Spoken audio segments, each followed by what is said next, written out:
If you're watching this video, chances are you've seen other videos talking about the problems with Booktok, why Booktok is ruining reading, how Booktok is hurting the book industry, the publishing industry at large. In many of these videos, I noticed that the real problem, in my opinion, with Booktok never gets discussed. So I'm here to talk about it.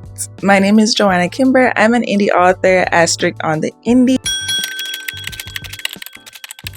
It's clear that these videos just tend to get a lot of views, so people tend to make them. A lot of people who make the videos aren't actually on Booktok, like they're not really a part of the Booktok community. And usually the issues that are pointed out are very surface level, be it that, the quality of the books that Booktok promotes, or the books being too spicy. Those things to me are not problems at all. I think it's okay and actually the responsibility of readers to look at that and say, oh, actually I don't want to read this or to try it and be like, oh, that wasn't for me. I think I want something a little bit high level or less spicy or whatever. To me, the true issues with Booktok stem more from the competitive reading, people policing how many books other people read, trying to count what books actually count towards reading and not. There's also this constant back and forth. To me, it's so unproductive. And I think that is a genuine issue within the community, is that we fall for rage bait way too easily. The same bad takes get repeated over and over again, and every single time it drums up all this engagement because I don't know, bookish people just love to argue and debate with each other. I think too that has to do with a lot of people getting back into reading and therefore coming into Booktok and then not being privy to all the discussions that have already been had or that are constantly being had.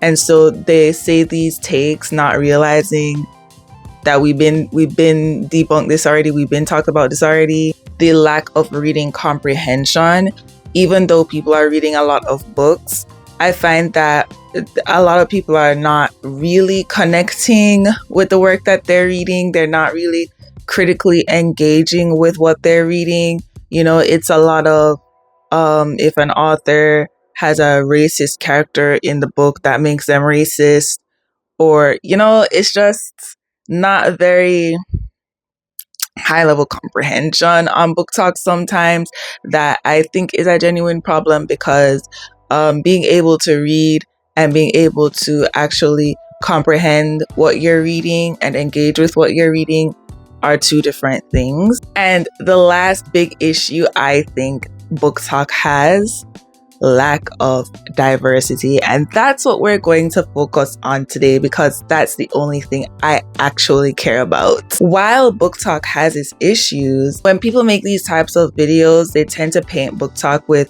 a broad brush, and the only positive attribute that is given to Booktok is that it helps people to get back into reading, to want to take reading up as a hobby and get excited about reading, which it does. But what about the marginalized people that rely on spaces like Booktok to find authors, and authors find readers, to find each other? In the wake of BLM protests in 2020, we saw publishing houses vowing to diversify their 76% white workforce. And as of 2024, we've seen that number drop to a whopping 72%.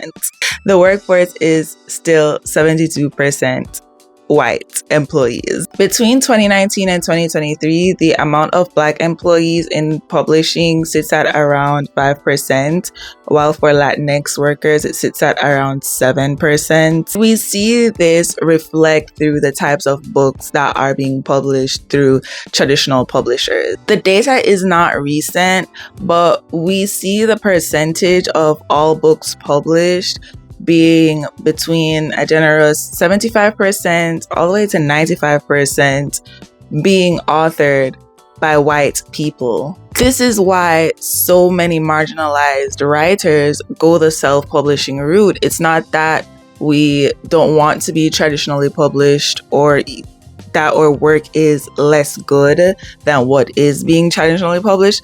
Actually, there are a lot of, Emily Henrys and Ali Hazelwoods, and who else is big right now? Abby Jimenez is in the indie community. But you will just never know, because we really make our own success in the indie community, especially Black and brown authors. I personally was not going to wait for a white woman in trousers to tell me if my stories were worth publishing or not. You read a lot of Black classics, for example, and then you see how many books that these authors got to publish in their careers, and it's usually less than 10. As an author myself, who in the past 2 years, I've already published 5 books on my own, that makes me kind of feel like, oh, well, maybe I'm moving too fast. Like, maybe I should slow down and publish a little bit slower, because these really prolific authors were able to have such major success in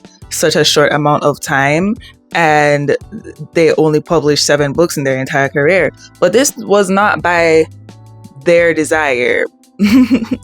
I just finished reading Their Eyes Were Watching God by Zora Neale Hurston, and I was reading the afterword. Zora Neale Hurston, in the last 30 years of her life, was living in poverty and died working as a maid, living off of welfare. She was buried in an unmarked grave.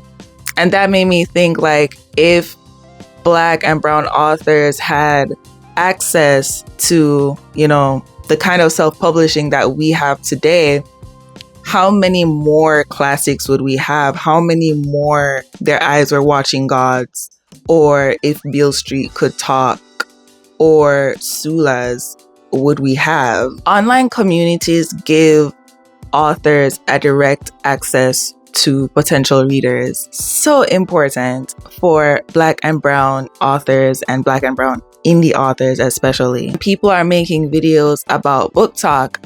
They never talk about that part. It's almost as if mainstream Booktok and mainstream Booktube even doesn't know that Black people, that Black readers and Black authors exist.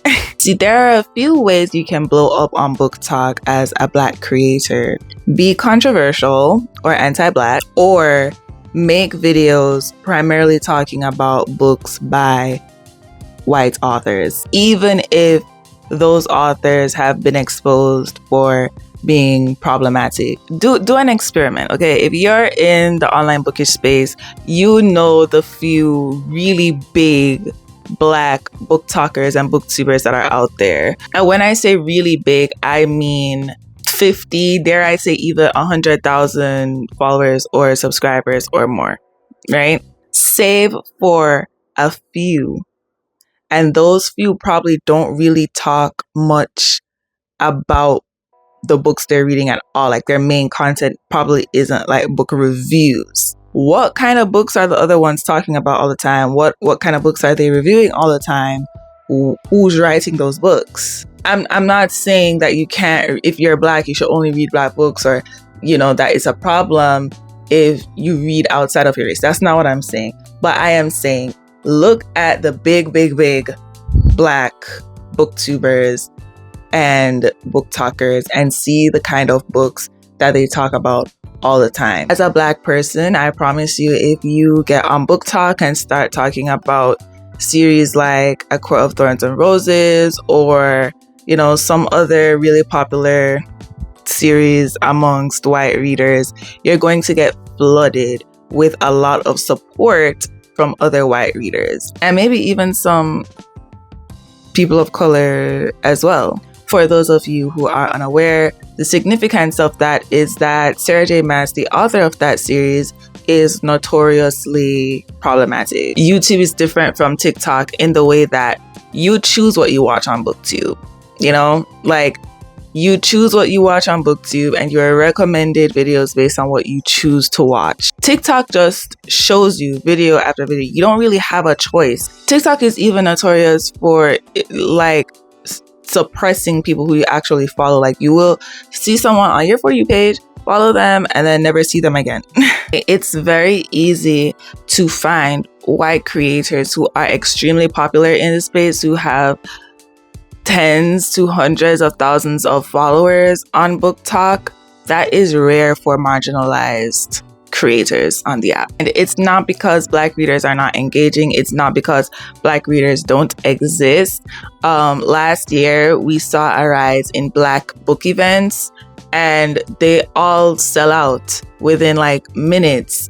The support is there, trust me. And when you actually like become a part of the community, when you actually engage with Black Booktok and Black Booktube, you really see how expansive, wide, and deep the community goes. And we support each other like relentlessly. Okay, so we've talked about the people, right? What we are rewarded for reading and talking about and all that jazz, right? But we're left out of trends as well. Watch any random book haul, which is probably one of the most popular types of videos within the bookish world, period, whether that be BookTube, Booktok, Bookstagram, whatever.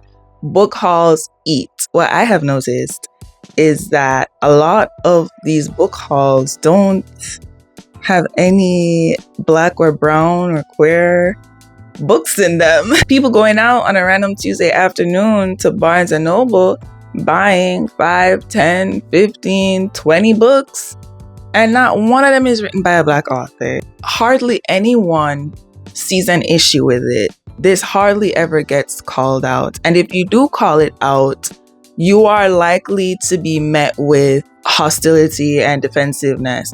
Why do I have to read whatever? I don't care about who writes what. Blase, blase, blah. Excuses upon excuses upon excuses. New Release Tuesday is another trend where people will go into Barnes & Noble on a Tuesday because that's when new releases tend to come out.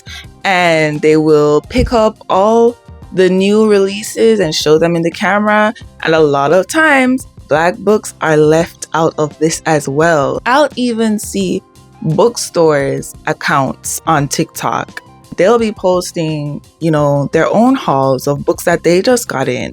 A lot of the time, it will be no Black books in there. I'm dead serious. Like, the bookstores are even doing this. I personally have commented on a few, like, where the Black books at? And my comments usually get deleted or ignored. It's just very disappointing. It's very sad, especially because when you are on the Black side of things, right? Because the publishing industry, if you haven't gotten the gist by now, is extremely segregated.